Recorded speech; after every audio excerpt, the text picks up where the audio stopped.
دلوقتي يا دكتور هنبدأ فقرة جديدة اسمها يس اور نو. في جنب حضرتك ساين هتشاور منها على السؤال اللي إجابته يس أو السؤال اللي إجابته نو. يلا بينا. يلا بينا. يعني اكيد يس، يعني واللي يقول غير كده يبقى بصراحة بيهرج. ربنا يسامحك. فلو كدبت مرة هتضطر تكدب التانية والتالتة، هتلاقي الموضوع معاك بيزيد. لا نو. نو اكيد بيحصل. وارد يحصل. يعني خلينا اقول بره الشغل هتبعد، انما هنا الحمد لله يعني واخد حق الحمد لله. يس، مش حد مش هيحس في يوم من الايام في حياته ان هو ما اتظلمش من حد قبل كده. يعني لا. اتظلمت كتير يعني. يس. ممكن تكون حصلت لو بنتكلم في الكارير هو الاكتر في مجال التحكيم، يعني في ظلم كتير في مجال التحكيم كتير. يس. دكتور محمد. لا، ما فيش مكافأة كان نفسي فيها وما جاتليش بصراحة. على طول. اللي انا نفسي فيه لو ربنا يسرهولي يبقى تمام، ده الخير ليه. لو ما جاتش خلاص ما بزعلش. يس. لا الحمد لله، بالعكس كل حاجة الواحد يبقى شايفها بتيجي، وكل حاجة اللي ربنا أولا وفي الآخر يعني بيدي كل واحد على قد تعبه. في أي حاجة هي جات لي أنا أستحقها 1,000,000%، وشايف إن الحمد لله الدنيا ماشية كويس. حسن. يس. يعني فيما يعني داخل نطاق الشغل، في نطاق العمل الدرامي. اكيد طبعا، شغل من غير خناقات يا جماعة مبقاش شغل. اكيد. حصل قبل كده. هي مش خناقه قوي، هو كان زي ميس اندرستاندينج، بس مع الوقت بقى خلاص عرفت ان في ناس بتبقى فعلا نفوسها مش قد كده قوي، فخلاص بقيت اقدر اهندل كل القصص دي يعني. كل يوم تبقى خناقات خلال الشغل، بس عادي مجرد ما طلعنا بره الموضوع ده كلنا في الاول وفي الاخر زمايل واخوات، دي اهم حاجه. اتخانقت خناقه كبيره وبسبب ست الشغل. لا ما افتكرش. يس. لا الحمد لله، يعني انا بقول انا مش جاي والدنيا بتمشي مستوره. يس طبعا، احنا هيومنز، لو جينا قعدنا نقول نو نو نو في الحاجات دي يعني هنبقى بصراحة بنهرج. زمان وانا صغيره. انا دايما الحمد لله يعني انا يعني بقول عن نفسي انا بدي في شغلي، فلما بقول حجه او بقول عذر ما باخدش اجازات الا للضروره يعني، فمش محتاج ان انا الف يس. خالص. لا ما كنتش بحاول اكتب. نيفر. لا يعني في السكه وفي الدغري على طول. عملت حوار عشان اطلع من مشكلة قبل كده. لا ما حصلتش قبل كده، ما عملتش حوار عشان اطلع من المشكله. لا طبعا ما حصلش، عمري ما كدبت عشان اطلع من حوار. لا خالص. طبعا، وده من الذكاء ان انت تخرجي من المشكله بطريقه كويسه، في نفس الوقت ما يحصلش تاثير على الطرف الاخر يعني. لا اتذكر حاولتش قدر الامكان ان انا اكتب. نيفر. بشكل رسمي لا، ممكن يكون يعني شويه كلام، انما جزء رسمي لا. لا ما خدتش جزء لسه. حصل فعلا. خدت جزء قبل كده. نو. لا خالص الحمد لله ما حصلتش. لا الحمد لله يعني. لا خالص. يس. كنت ميديكال ريب، وكنت على ما اتذكر بيبر وورك، كنت اخرته اكتر من مره وكان في جزء ساعتها.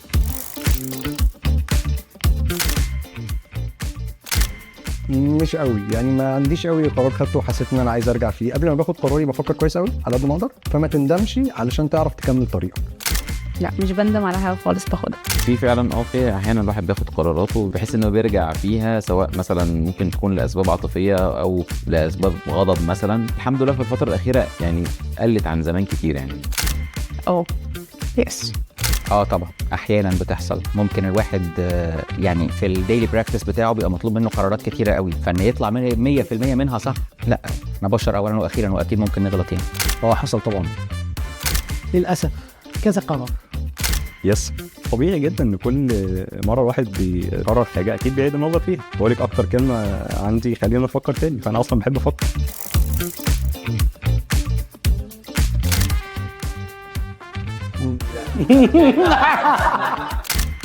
يس. حطيت زميل ليا طبعا في موقف وحش بالغلط طبعا، اكيد من غير قصد يعني. فلما بيبقى في حاجه زي دي بنكوميونيكيت، بتكلم مع زميلي وبوضح له جدا ان الكلام كان من غير قصدي، وان انا ما كانش نيتي خالص انه ده يحصل. ففي الاخر الدنيا بتتساوى يعني. بس عموما اكيد حطيت زميل ليا في موقف وحش، واكيد زمايل ليا كتير حطوني في مواقف وحشه من غير ما يقصدوا.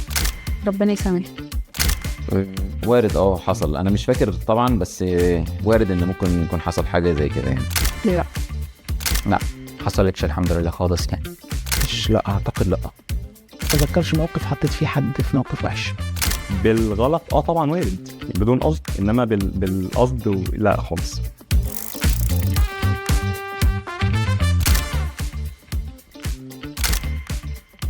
حصلت. ولو نسي حتى ببقى يعني عادي، مش دي الازمه بالنسبه لي، عادي بعتبر ان انا عزمته يعني، مش دي الازمه بالنسبه لي يعني. كتير جدا. كتير. يا انا عادي.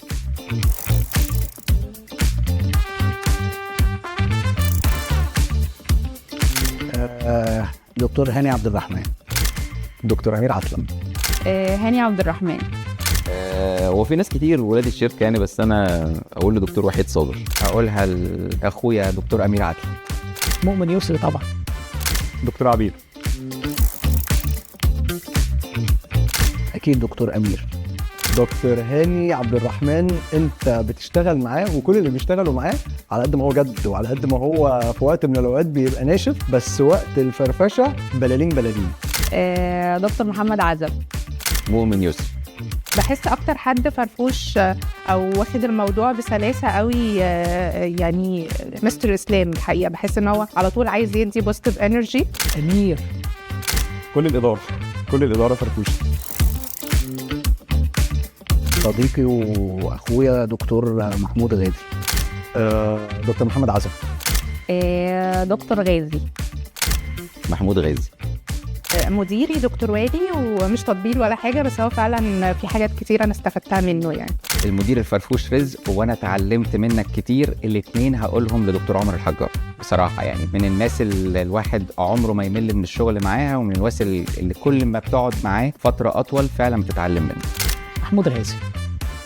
جوه الشركه ناس كتير، اتعلمت من كل الاداره، واتعلمت من شركات سابقه. من نعم ربنا عليا ان انا اصلا كان عندي زملاء كتير ومديرين كتير اتعلم منهم، وده فرق معايا. دكتور مؤمن.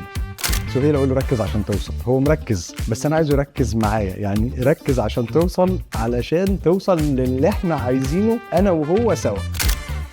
مصطفى عفيف. اقولها لكل حد في الشركه عايز يوصل لبوزيشن لازم يكون مخلص قوي في شغله، ويركز فعلا عشان يوصل للي هو عايزه، ويحقق الحلم اللي بيحلم بيه وعايز يوصل له يعني. احنا عندنا ناس بصراحه يعني كواليفايد جدا، وكلهم هيوصلوا ان شاء الله، ممكن محتاجين بس يركزوا. احمد البوشي. عاشور طبعا كل يوم الصبح بيعمل الواجب والزياده يعني، وربنا يعني يكرمه بالخير.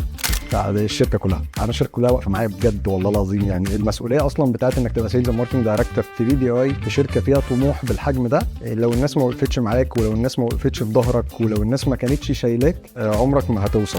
عمر الحجار. اسلام متولي ودكتور محمد عزب. اقولها لدكتور عربي يعني. هو حقيقي بشوف ان هو الراجل هو تعبان معايا شويه في الفورميوليشن والامانز اللي انا عماله اقولها، فحقيقه بشكره جدا يعني على تعبه معايا. هقولها لمؤمن يسري. مؤمن من الناس اللي انا عمري ما احتجتها في وقت الشغل في حاجه، وما حسيتش ان هو موجود في ظهري بصراحه. محمود غازي. كل التيم هو اللي واقف معايا فعلا، كل الفانكشنز يعني. ما فيش حد جوه الشركه حاليا فعلا اقدر اقول له حاجه زي كده، غير لو قلنا مثلا انا ممكن يبقى ابراهيم متولي على سبيل النكش يعني. لو هناخدها بالمحمل الكويس نقول له دكتور مؤمن يسري، وهردها لك مش هنساها لك. دي ريكوستات يا مؤمن، ريكوستاتك في رقبتي، وهتبقى ابروفد وهتوصلك وسليمه، شخص سليم 100%، ومش هنساها مؤمن علشان انا عارف تبعات ان انا انساها. بص، هو هردها لك مش هنساها لك، دي حاجه حلوه يعني مش شرط اساءه يعني، ده حاجه كويسه طبعا. محمد علي. اقولها مثلا لباشمهندس عبد الرحمن، هو من اكتر الناس اللي بتعمل شغل 2 و3، والحقيقه يعني فعلا اي حاجه بقول له عليها حاجه بيساعدني فيها جدا، فانا فعلا مش هنساله قد ايه هو بيساعدني ان احنا نخلص الشوط. طبعا طبعا، ما هو اعتقد اي حد هيقول هاني عبد الرحمن. هاني اللي بيعمله فينا مش قليل بصراحه. دي هقولها لدكتوره عبير. دكتوره عبير وقفت معايا كتير في مواقف، وبصراحه هردها لها مش هنساها ابدا. مره فردة العربيه نامت في الجراج، ودكتور مؤمن وقف معايا وكان حريص جدا ان هو ما يخلصش حاجه غير لما او يتحرك غير لما يطمن الدنيا تمام. فانا هردها له، بس ان شاء الله مش فردة كاوتش يعني، ان شاء الله تكون في حاجه افضل يعني. انا مش عايز نتكلم في السياسه. في وقت السيتنج بتاع التارجت اقول الكلمه دي للبورد اوف دايركتورز، دكتور محمد متولي ومستر اسلام متولي ودكتور محمد عزب، اقول لهم انتوا بتعملوا فينا كده ليه؟ مستر اسلام ودكتور محمد متولي. استاذ احمد جمال. هقولها للفاينانس ديبارتمنت، وربنا يستر وما يشوفوش الفيديو ده. الاوبريشن تيم، يعني البروسيس بصراحه تعبني قوي، فان شاء الله يعني البروجكت يطلع على خير يعني. برضه هقولها للدكتوره عبير اللي عملته فينا. اسلام انت عارف بقى. لا انا قلتها دي، انا قلتها لمستر اسلام متولي اصلا، عايزك تعزمني، مش تعزمني انا لوحدي، احنا متفقين اصلا الشهر ده في عزومه جامده جدا، والعزومه هتكون ايه؟ احنا مدمنين هنا في DBI مكان اسمه حجوجه، فالعزومه المفروض تكون حجوجه. برضه دكتور محمد متولي ومستر اسلام. يعني احنا عايزين حد بقى يعزمنا على حاجه قويه، فممكن نقول دكتور متولي بقى. طالما ان فيها عزومات يبقى لازم نقول اسم اخونا دكتور محمد الجزار. بصراحه هو من الناس اللي وقت العزومات او وقت الاكل والحاجات دي انت بتسلمه نفسك وانت مطمن، يعني مش هتراجع وراه. انا عايزك تعزمني، والعزومه هتكون ايه؟ دي هقولها لمستر اسلام. هتعزمني امتى والعزومه هتكون ايه؟ خالد علي، والعزومه هتكون ايه؟ حضرموت، نطلع حضرموت.